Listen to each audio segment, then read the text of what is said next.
Hello everyone and welcome to today's review of The Church on Ruby Road. We had The Church on Ruby Road air on BBC One over the Christmas period on Christmas Day yesterday, and what a delight it was. Now I really enjoyed this episode for what it was, although I do have some concerns about it. And what those concerns are, well, we'll get into that in the review. But yes, we end up with, look, you can see my preview on my YouTube channel now, and that basically give you a backstory as to what the episode is about and what ends up in and what happens and so on.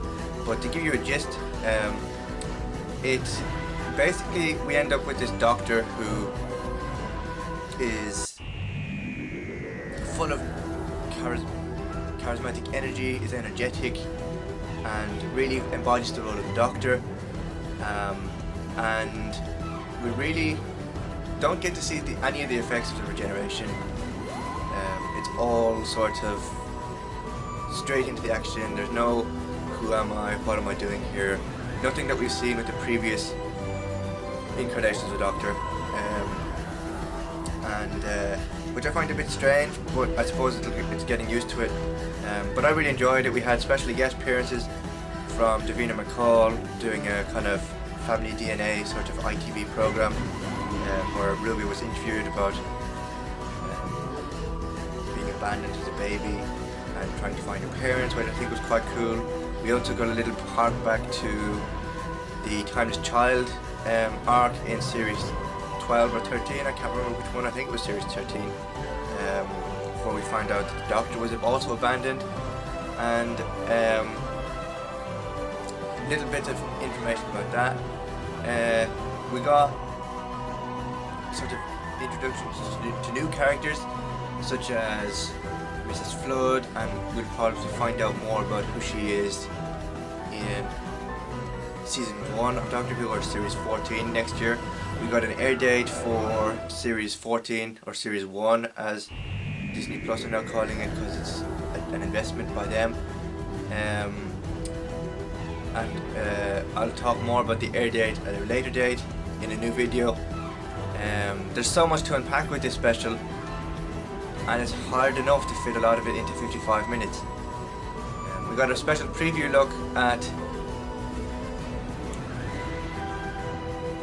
the next series at the end of Doctor Who Unleashed, and we got a new trailer for Series 14 or Series 1 at the end of The Church on Ruby Road. Overall, I liked the special. Now, admittedly on first viewing, I did fall asleep.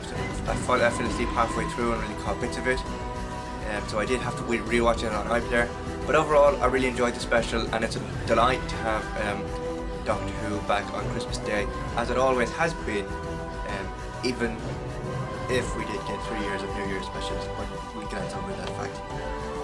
And don't get me wrong, I like what Chibnall did with the New Year's specials. I just don't think it was rightly suited to Doctor Who. However, Chibnall has been and gone, and we're now back into the ITD era. So, my review gets 8.5 out of 10.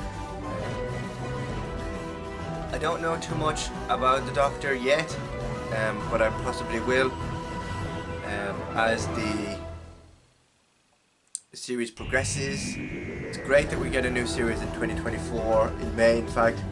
I'll speak about that later in a new video. And yeah, overall I'm quite pleased with this episode and how it panned out. We know a little bit more about Ruby Sunday and a little bit into her family history and stuff, which I always quite like. What Russell does seem to do quite well is intertwine family dynamics with Doctor Who, and that's something he was always quite good at. So I like that they brought that back into Doctor Who. But overall, fairly satisfied with this episode of Doctor Who. Thank you very much for watching this review, and I'll see you in 2024 with new episodes of Doctor Who to review. Don't forget, I also have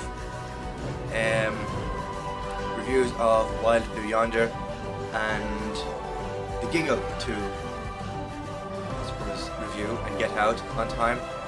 If you want to, you can catch up on my channel with the review of the Star Beast, which will leave linked below, and of course in the info card right above there. Thank you very much for watching, and I'll see you again in a new video.